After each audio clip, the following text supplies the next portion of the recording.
You know, and seeing all those images from Sunset Park of panicked and injured New Yorkers, it's a lot to take in, even for fully equipped adults. But what about children who are also hearing about what happened underground? Yeah, joining us this afternoon is psychologist Dr. Jeff Gardere with some advice on how to handle things in a time like this. Dr. Jeff, thanks for being here. Let's dive in and talk about it, because we're talking about all different ages. But if you're looking at children, maybe who are up to 10 years old, the news like this is everywhere. It's hard for kids not to see it, right? And they may have questions, but not really know what to ask. So how do you approach this?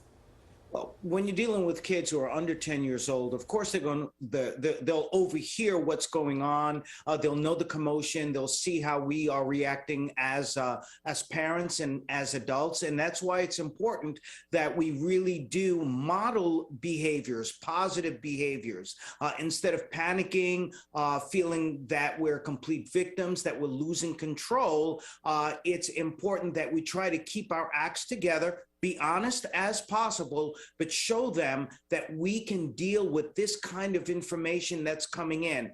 It is scary. It makes us nervous, and we need to be honest about that. But the important thing is that, we have to keep our wits about us and come together in order to be able to talk to one another as to what this feels like, the fear that we may be experiencing, and how we will protect ourselves perhaps a little bit better when we go back onto the subways or back out to the streets. So those younger kids are picking up a lot of what us adults are doing and saying.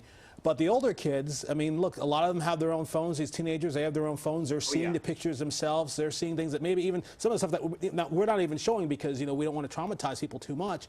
How do you talk to those teenagers who don't always want to open up in general?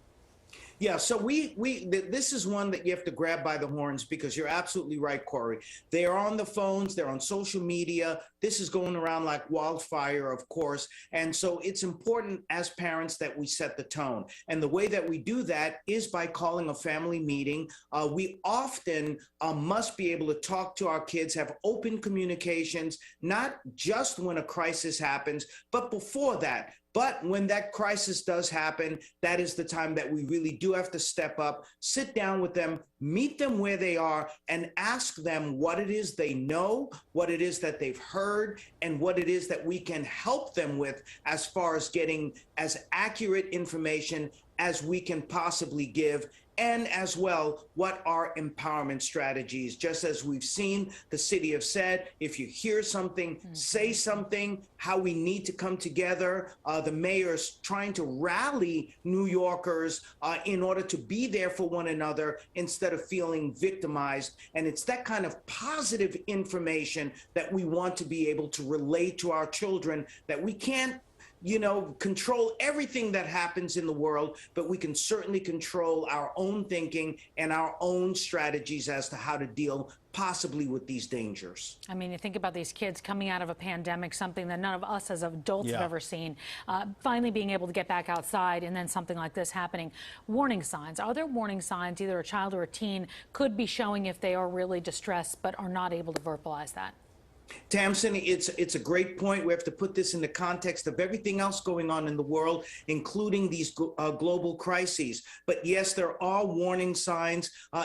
And our kids don't really verbalize many times how it is that they are feeling or recognize it. And so they can act out. We see anxiety, we see restlessness. We may see them losing interest in the things that they used to love to do. We can see anger, we can see crying, we can see a situation of where they're isolating themselves. And so all of those things are warning signs that something is going on, and where we have to step into action and address what it is that our kids are feeling and what it possibly means for them. This is where our kids are saying, without using the words, mom and dad, or mom and mom, or dad and dad, parents, I need you right now. I need you to help me make sense as to what's going on, what I'm seeing, and what I'm feeling. Important to put out there, because there are all kinds of ways that young people can cry out for help, and we have to make sure we're listening to it and we can see it and hear it and respond to it. Dr. Jeff, thank you so much. Pleasure. Thank you.